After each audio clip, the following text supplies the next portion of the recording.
दोस्तों आज आपको हम हु इज़ हु और व्हाट इज़ व्हाट की बुक के अंदर बताएंगे कि इसके अंदर पीएमए के टेस्ट के लिए हमसे कौन से क्वेश्चंस किए जा सकते हैं। इसके अंदर सबसे पहले हम foreign ministers of some selected countries of world ये हम पढ़ेंगे। इसके अंदर सबसे पहले आता है अफ़गानिस्तान। कंट्री का नाम है जिनके फॉरेन मिनिस्टर का नाम था इदरीस ज़मान और वो थे 20 अक्टूबर 2019 में। उसके बाद हमारे पास अल्बानिया आता है। उनका नाम था जेंट केकज जो कि 22 जनवरी 2019 में थे। और उसके बाद अल्जेरिया है और वहाँ के फॉरेन मिनिस्टर का नाम था साबरी। उसके बाद अर्जेंटीना आता है और अर्जेंटीना के फॉरेन मिनिस्टर का नाम था फिलिप सोला। उसके बाद अर्मीनिया है और अर्मीनिया के फॉरेन मिनिस्टर का नाम था ज़ुहराब। उसके बाद ऑस्ट्रेलिया का मेराइस पेन। उसके बाद ऑस्ट्रिया का है एलेक्जेंडर। अज़रबैजान का है एलमार। उसके बाद बहामस का है डेरन हैनफील्ड। उसके बाद बहरीन का है शेख खालिद बिन अहमद अल खलीफ़ा। उसके बाद है बांग्लादेश का है अबुल कलाम अब्दुल मोमिन। उसके बाद बेलारूस है, वो उसका नाम है टांडी। उसके बाद बोलीविया है जिनके फॉरेन मिनिस्टर का नाम था कैरन। फिर है बोस्निया और बोस्निया का था बायसेरा। इसके बाद अगर हम नेक्स्ट पेज पर आ जाएं तो इसके अंदर कुछ और भी नाम हैं, जैसे कि पीपल्स रिपब्लिक ऑफ चाइना के फॉरेन मिनिस्टर का नाम था वैंग यी नाम आप याद रखिएगा। उसके बाद कोस्टा रिका का था मैनुएल।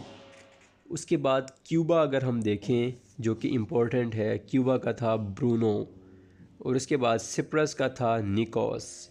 फिर था डेनमार्क का जेपी कॉफर्ट। तो ये नाम आप याद रखेंगे और इसमें से कोई ना कोई टेस्ट आपका आ सकता है।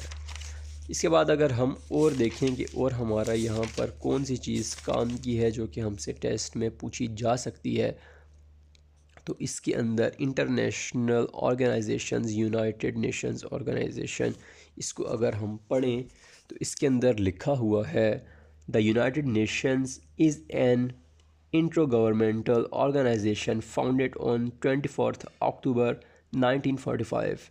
The United Nations Charter was signed on 26 June 1945 in San Francisco at the conclusion of the United Nations Conference on International Organizations. The term United Nations was first coined by then United States President Franklin D. Roosevelt during the Second World War. फिर है facts about United Nations. UN has 6 major organs, namely General Assembly. As of August 2019, it has 193 member states. Each year in September, the full UN membership meets in the General Assembly Hall in New York for the annual General Assembly session. Security Council. It has 15 members in total. 5 members are permanent while 10 are non-permanent. Non-permanent members are serve a term of 2 years. तो हमने इसकी भी reading कर ली है। अब इसके बाद अगर हम आगे और काम की चीज़ें इसमें देखें कि क्या हो सकती हैं, तो इसमें हैं brief notes on some commonly questioned international organisations, जिनमें सबसे पहले है नॉन अलाइंड मूवमेंट, जिसको हम शॉर्ट फॉर्म में NAM भी कहते हैं। NAM was established in 1961 in Belgrade. The idea of NAM was first discussed during Asia Africa Conference held in Bandung, Indonesia, 1955. Its main founding members were Joseph Tito, the then president, and Jawaharlal Nehru, then PM of India. First NAM summit conference was held in Belgrade. इसके बाद अगर हम कुछ और काम की चीज़ जानना चाहें कि कौन सा हमें टेस्ट में आ सकता है तो वो है, अच्छा इसमें जो है आप अगर कोई और बुक्स भी लेना चाहें तो ये वाली बुक्स आप ले सकते हैं। कौन क्या है और वर्ल्ड जनरल नॉलेज है जो कि आपको पढ़नी चाहिए, आलमी मालूमात और मुख्तसर मालूमात आमा, ये ऐसी बुक्स हैं जो आपको बहुत सारा फ़ायदा दे सकती हैं। इसके अलावा अगर हम इसमें पढ़ना चाहें आपको मैं इसके जो बुक है who is who and what is what, ये एडिशन 2020 है जो कि लिखी है मोहम्मद मोहसन अली ने, और इस बुक की कंपनी है डोगर ब्रदर्स। अगर इसके हम आपको पेजेस बताएं कि इसके पेजेस कितने हैं तो ये यहाँ से शुरू होकर इसके पेजेस अगर हम गिनते जाएं, ज़्यादा पेजेस इसके आगे करें हैं तो ये टोटल बनते हैं हमारे पास, जैसा कि आप देख सकते हैं मैं दरमियान से आगे पहुंच चुका हूं। अब ये एंडिंग है, मुझे इसका लास्ट पेज अगर देखना है तो वो है इसमें 359।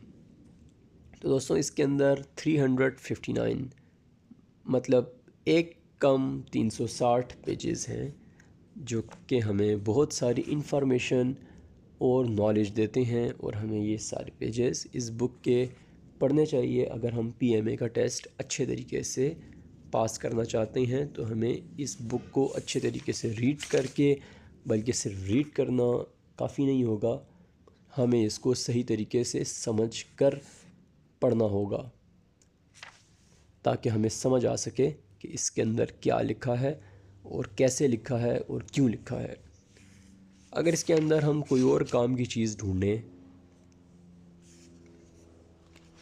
हाँ इसके अंदर है principal languages of the world. इसके अंदर सबसे पहले आती है लैंग्वेज चाइनीज़, जो है ये चाइना में बोली जाती है। इसके बाद इंग्लिश जो है, इंग्लिश यूके में बोली जाती है, यूएसए में बोली जाती है, कनाडा में बोली जाती है, आयरलैंड में बोली जाती है, ऑस्ट्रेलिया में बोली जाती है और न्यूजीलैंड में बोली जाती है। बेशक इनके लैंग्वेजेस जो हैं इसके अंदर अलग अलग इनके स्टाइल्स हैं बोलने के, यूके का अलग है, यूएसए का अलग है, कनाडा का अलग है, मगर है ये सारी इंग्लिश ही, थोड़ा सा इनका एक्सेंट चेंज है, यूके का अलग है, यूएसए का अलग है। उसके बाद रशियन बोली जाती है रशिया में, रशियन फेडरेशन में यहाँ पे ये ज़बान बोली जाती है। फिर स्पेनिश लैंग्वेज आती है, स्पेनिश बोली जाती है स्पेन में, स्पेन में हमारे पास स्पेनिश लैंग्वेज बोली जाती है। हिंदी जो है वो हमारे पास देखने को मिलती है नॉर्थ इंडिया में। अगर हम जापानीज़ को देखें तो जापानीज़ लैंग्वेज जो है ये जापान में बोली जाती है। और उसके बाद अगर हम जर्मन लैंग्वेज देखें तो जर्मन लैंग्वेज बोली जाती है जर्मनी में, ऑस्ट्रिया में। तो दोस्तों this is not Australia, this is Austria, okay. तो वो बोली जाती है जर्मनी में, ऑस्ट्रिया में और स्विट्ज़रलैंड में। इसके बाद बंगाली जो है, बंगाली बोली जाती है बांग्लादेश में और इंडिया जो कि बांग्लादेश का हमसाया है उसके अंदर ये बंगाली ज़बान भी बोली जाती है। उसके अलावा अरबिक है, अरबिक बोली जाती है मिडल ईस्ट में और नॉर्थ अफ्रीका में, जिसके अंदर मिडल ईस्ट में काफ़ी सारे इस्लामिक ममालिक आ जाते हैं वहाँ पर ये ज़बान बोली जाती है। इसके अलावा अगर आपको कुछ चीज़ें दिखाएं तो ये HIJ इन सब से जो जो स्टार्ट होता है वो बताया गया है। सेटलमेंट्स हैं, सिटीज़ बताए गए हैं, अर्बन एरियाज़ बताए हैं, मेट्रोपोलिटन एरियाज़ बताए गए हैं, बिल्डिंग्स बताई गई हैं।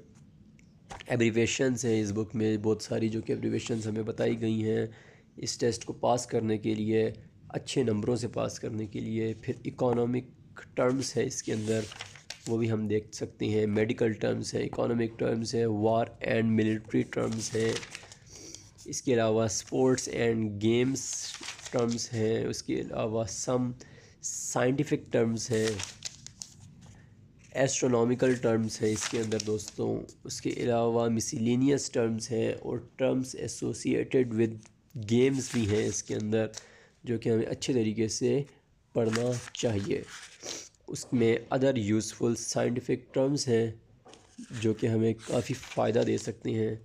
तो दोस्तों उम्मीद करता हूँ कि आपको ये वीडियो अच्छी लगी होगी, और अगर वीडियो अच्छी लगी तो चैनल को सब्सक्राइब करें और बेल आइकन को प्रेस करना ना भूलें, ताकि आने वाली हर एक वीडियो आप तक पहुँच सके और आप उसको देख सकें। तो मिलते हैं नेक्स्ट वीडियो में, तब तक के लिए अल्लाह हाफिज़।